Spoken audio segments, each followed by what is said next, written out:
गीता सुगीता कर्तव्या किमन्याय शास्त्र विस्तरय या स्वयं पद्मनाभस्य मुख पद्माद्विनिः सृता शांताकारं भुजगशयनं पद्मनाभं सुरेशं विश्वाधारं गगन सदृशं मेघवर्णं शुभांगं लक्ष्मीकांतं कमलनयनं वंदे विष्णुं भवभयहरं योगिभिर्ध्यानगम्यं सर्वलोकैकनाथम।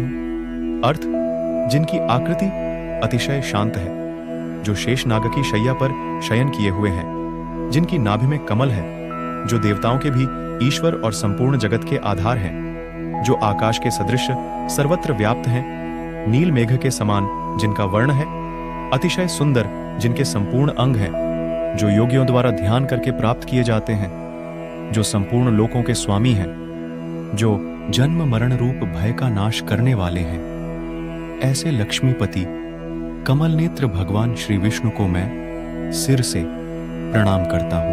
यम ब्रह्मा वरुणेन्द्र रुद्र मरुतः स्तुन्वन्ति दिव्यैः स्तवैः ऋवेदैः सांगपदक्रमोपनिषदैर्गायन्ति यम सामगाः ध्यानावस्थित तद्गतेन मनसा पश्यन्ति यम योगिनो यस्यांतम न विदुः सुरासुरगणा देवाय तस्मै नमः। अर्थ, ब्रह्मा, वरुण, इंद्र, रुद्र और मरुदगण दिव्य स्तोत्रों द्वारा जिनकी स्तुति करते हैं, सामवेद के गाने वाले अंग, पद, क्रम और उपनिषदों के सहित वेदों द्वारा जिनका गान करते हैं, योगीजन ध्यान में स्थित तद्गत हुए मन से जिनका दर्शन करते हैं, देवता और असुरगण कोई भी जिनके अंत को नहीं जानते, उन परम पुरुष नारायण देव के लिए मेरा नमस्कार है। वसुदेव सुतम देवम कंसचाणूरमर्दनम देवकी परमानंदम कृष्णम वंदे जगद्गुरुम। अर्थ, कंस और चाणूर का वध करने वाले देवकी के आनंद वर्धन वसुदेवनंदन जगद्गुरु श्री कृष्णचंद्र की मैं वंदना करता हूँ। ओम श्री परमात्मने नमः। अथ श्रीमद्भगवद गीता महात्म्यम गीता शास्त्रमिदं पुण्यम यह पठेत प्रयतः पुमान् विष्णोः पदं वाप्नोति भय शोकादिवर्जितः गीताध्ययनशीलस्य प्राणायाम परस्य च नैव सन्ति हि पापानि पूर्वजन्मकृतानि मलनिर्मोचनं पुंसां जलस्नानं दिने दिने संसारमलनाशनम्। कर्तव्या किमन्यः शास्त्रविस्तरैः पद्मनाभस्य मुख पद्माद्विनिः सृता विष्णोर्वक्त्राद्विनिः सृतम् सकृत गीतांभसि स्नानं गीता सुगीता कर्तव्या या स्वयं भारतामृत सर्वस्वं गीता गंगोदकं पीत्वा पुनर्जन्म न विद्यते सर्वोपनिषदो गावो दोग्धा गोपालनंदनः पार्थो वत्सः सुधीर भोक्ता दुग्धम गीतामृतम महत् एकम शास्त्रम देवकी पुत्र गीतमेको देवो देवकी पुत्र एव एको मंत्रस्तस्य नामानि यानी कर्माप्येकम तस्य देवस्य सेवा।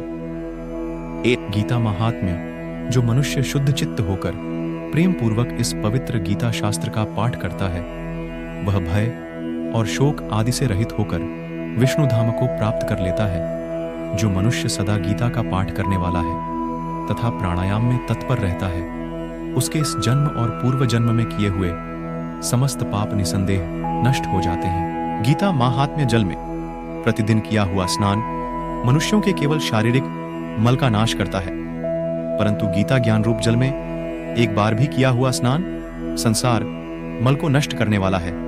जो साक्षात कमलनाभ भगवान विष्णु के मुख कमल से प्रकट हुई है, उस गीता का ही भलीभांति गान अर्थ सहित स्वाध्याय करना चाहिए। अन्य शास्त्रों के विस्तार से क्या प्रयोजन है? जो महाभारत का अमृतोपम सार है तथा जो भगवान श्री कृष्ण के मुख से प्रकट हुआ है, उस गीता रूप गंगा जल को पी लेने पर पुण्य इस संसार में जन्म नहीं लेना पड़ता। संपूर्ण उपनिषदें गौ के समान हैं। गोपाल नंदन श्री कृष्ण दुहने वाले हैं, अर्जुन बछड़ा है तथा महान गीतामृत ही उस गौ का दुग्ध है और शुद्ध बुद्धि वाला श्रेष्ठ मनुष्य ही इसका भोक्ता है। देवकी नंदन भगवान श्री कृष्ण का कहा हुआ गीता शास्त्र ही एकमात्र उत्तम शास्त्र है। भगवान देवकी नंदन ही एकमात्र महान देवता हैं, उनके नाम ही एकमात्र मंत्र हैं और उन भगवान की सेवा ही एकमात्र कर्तव्य कर्म